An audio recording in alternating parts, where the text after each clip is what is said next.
PM Kisan Samman അതിൻ്റെ 20ാമത്തെ ഗഡു ഈ വരുന്ന ഓഗസ്റ്റ് മാസം 2-ാം തീയതി ഉത്തർപ്രദേശിലെ വാരണാസിയിൽ വെച്ച് പ്രധാനമന്ത്രി ശ്രീ നരേന്ദ്രമോദി വിതരണം ചെയ്യുന്നതാണ്. ഇതിനെപ്പറ്റിയുള്ള ഔദ്യോഗിക വിജ്ഞാനം pmkisan.gov.in എന്ന വെബ്സൈറ്റിൽ വന്നിട്ടുണ്ട്.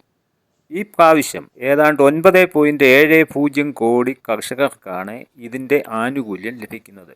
20,500 കോടിയിലധികം രൂപയാണ് ഇതിന് ഇപ്പോൾ ഈ വിതരണത്തിന് ഗവൺമെൻറ് ചെലവഴിക്കുന്നത്.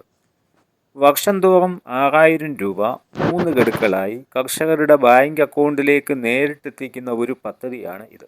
രാജ്യത്തെ ലക്ഷക്കണക്കിന് കർഷകർക്ക് വലിയൊരു ആശ്വാസമാണ് ഇത്. ഈ സഹായം കാർഷിക ആവശ്യങ്ങൾക്കും ദൈനംദിന ചെലവുകൾക്കും ഒരുപോലെ പ്രയോജനകരമാണ്. ഇതിൻ്റെ ഗുണഭോക്താക്കളായ നിങ്ങൾ ശ്രദ്ധിക്കേണ്ട കാര്യങ്ങളാണ് ഇനിയും പറയുവാൻ പോകുന്നത്. നിങ്ങൾക്ക് ഈ ഗഡു ലഭിക്കുന്നുണ്ടോ എന്നറിയാൻ PM കിസാൻ വെബ്സൈറ്റ് സന്ദർശിക്കുക. നിങ്ങളുടെ അക്കൗണ്ട് വിവരങ്ങളും ഈ KYC വിവരങ്ങളും ശരിയാണോ എന്ന് പരിശോധിക്കുന്നത് നല്ലതാണ്. എന്തെങ്കിലും പിഴവുകൾ ഉണ്ടെങ്കിൽ എത്രയും പെട്ടെന്ന് തിരുത്തുവാനായി ശ്രമിക്കുക. ഓഗസ്റ്റ് 2-ന് നിങ്ങളുടെ ബാങ്ക് അക്കൗണ്ട് പരിശോധിക്കാനും മറക്കരുത്. ഈ തുക നിങ്ങളുടെ കാർഷിക സ്വപ്നങ്ങൾക്ക് കരുത്തേകട്ടെ എന്ന് ആശംസിക്കുന്നു. പ്രധാനമന്ത്രി കിസാൻ സമ്മാൻ നിധി കേന്ദ്ര സർക്കാർ ആരംഭിച്ച ഒരു ക്ഷേമ പദ്ധതിയാണ്. രാജ്യത്തെ കർഷക കുടുംബങ്ങൾക്ക് സാമ്പത്തിക സഹായം നൽകി അവരുടെ ജീവിത നിലവാരം ഉയർത്തുക എന്നതാണ് ഈ പദ്ധതിയുടെ പ്രധാന ലക്ഷ്യം. കൃഷിയുമായി ബന്ധപ്പെട്ട ചിലവുകൾക്കും ദൈനംദിന ആവശ്യങ്ങൾക്കും കർഷകരെ സഹായിക്കുക എന്നതും ഇതിലൂടെ ലക്ഷ്യമിടും. വർഷം 6,000 രൂപ 2,000 രൂപ വീതമുള്ള 3 തുല്യ ഗഡുക്കളായി ഓരോ 4 മാസത്തിലും കർഷകരുടെ ബാങ്ക് അക്കൗണ്ടുകളിലേക്ക് നേരിട്ട് ഡയറക്റ്റ് ബെനിഫിറ്റ് ട്രാൻസ്ഫർ DBT സംവിധാനം വഴിയാണ് ഇത് നടപ്പിലാക്കുന്നത്. സ്വന്തമായി കൃഷിഭൂമിയുള്ള എല്ലാ കർഷക കുടുംബങ്ങൾക്കും ഈ പദ്ധതിയുടെ ആനുകൂല്യം ലഭിക്കുന്നതാണ്. എന്നിരുന്നാലും ചില മാനദണ്ഡങ്ങൾ അനുസരിച്ച് ചില വിഭാഗങ്ങളെ ഇതിൽ നിന്ന് ഒഴിവാക്കിയിട്ടുണ്ട്. സർക്കാർ ജോലിയുള്ളവരും വിരമിച്ചവരുമായ ഉദ്യോഗസ്ഥർ, ക്ലാസ് 4 ഗ്രൂപ്പ് D ഒഴികെ.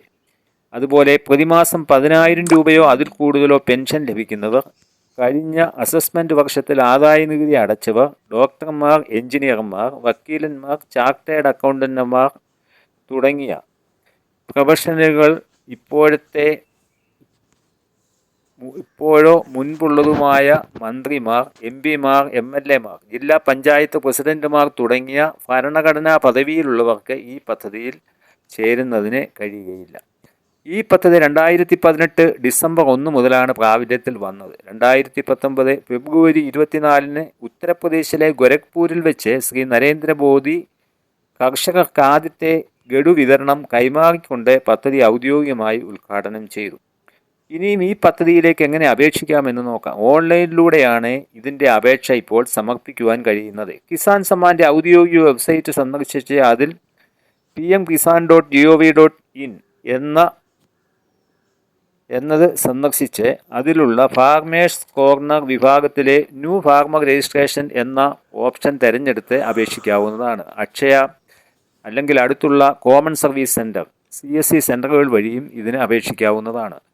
ഗുണഭോക്തൃ നില പരിശോധിക്കാൻ pmkisan.gov.in എന്ന വെബ്സൈറ്റിൽ ഫാർമേഴ്സ് കോർണർ വിഭാഗത്തിന് താഴെ ബെനിഫിഷ്യറി സ്റ്റാറ്റസ് എന്ന ഓപ്ഷൻ ഉപയോഗിച്ച് നിങ്ങളുടെ നിലവിലെ സ്ഥിതി പരിശോധിക്കാവുന്നതുമാണ്. അതുപോലെ ആധാർ നമ്പർ, മൊബൈൽ നമ്പർ എന്നിവ ഉപയോഗിക്കാവുന്നതുമാണ്. തുക മുടങ്ങാതെ ലഭിക്കുവാൻ വല്ലപ്പോഴും നിങ്ങളുടെ KYC ചെക്ക് ചെയ്യേണ്ടതാണ്. KYC നോ എന്നാണ് എങ്കിൽ തുക തുടർച്ചയായി നിങ്ങൾക്ക് ലഭിക്കുന്നതല്ല. നിങ്ങളുടെ ലാൻഡ് ഡീറ്റെയിൽസിലോ ആധാറിലോ അതുപോലെ ബാങ്ക് അക്കൗണ്ടുകളിലോ മറ്റോ എന്തെങ്കിലും വ്യത്യാസം ഉണ്ടാകുമ്പോഴാണ് KYC നോ എന്ന് ആയി മാറുന്നത്. അതുകൊണ്ട് ഈ ഡീറ്റെയിൽസ് എന്തെങ്കിലും അപ്ഡേറ്റ് ചെയ്യുമ്പോൾ നിങ്ങളുടെ KYC ചെക്ക് ചെയ്യേണ്ടതാണ്. അതുപോലെ കിസാൻ സമ്മാൻ ഗുണഭോക്താക്കൾ എല്ലാം കേരളത്തിലെ ലാൻഡ് റെക്കോർഡ് സൈറ്റായ അഗ്രിസ്റ്റാക്കിൽ രജിസ്റ്റർ ചെയ്തിരിക്കണം എന്ന് കേന്ദ്ര ഗവൺമെൻറ് നിർദ്ദേശിച്ചിട്ടുണ്ട്. അതിനുവേണ്ടി 3 മാസത്തിന് മുൻപ് പലരും കൃഷിഭവനുകളിലും സ്വന്തമായിട്ടും അഗ്രിസ്റ്റാക്ക് രജിസ്ട്രേഷൻ ചെയ്തിട്ടുമുണ്ട്. അങ്ങനെ ചെയ്യാത്തവർക്ക് അക്ഷയ സെൻറ്ററുകളിൽ പോയി അഗ്രിസ്റ്റോക്ക് രജിസ്ട്രേഷൻ ചെയ്യാവുന്നതാണ്. ഈ വരുന്ന ഓഗസ്റ്റ് 2-ാം തീയതി 20ാം ഗഡു മുൻപ് തുക ലഭിച്ചിരുന്നവരുടെ എല്ലാ അക്കൗണ്ടുകളിലും എത്തിച്ചേരുന്നതാണ്. ഇനിയും ഈ പദ്ധതിയിൽ നിങ്ങൾ ചേരുവാൻ ആഗ്രഹിക്കുന്നുവെങ്കിൽ ഉടൻ തന്നെ നിങ്ങളുടെ കരമടച്ച രസീത്, ആധാർ നമ്പർ, ബാങ്ക് പാസ്ബുക്ക് എന്നിവ സഹിതം അപേക്ഷിക്കാവുന്നതാണ്. ഇതുപോലെയുള്ള വീഡിയോകൾ ഇനിയും ലഭിക്കുവാൻ ഇതുവരെയും ഈ ചാനൽ സബ്സ്ക്രൈബ് ചെയ്യാത്തവർ ദയവായി ഈ ചാനൽ സബ്സ്ക്രൈബ് ചെയ്യുക. Thank you.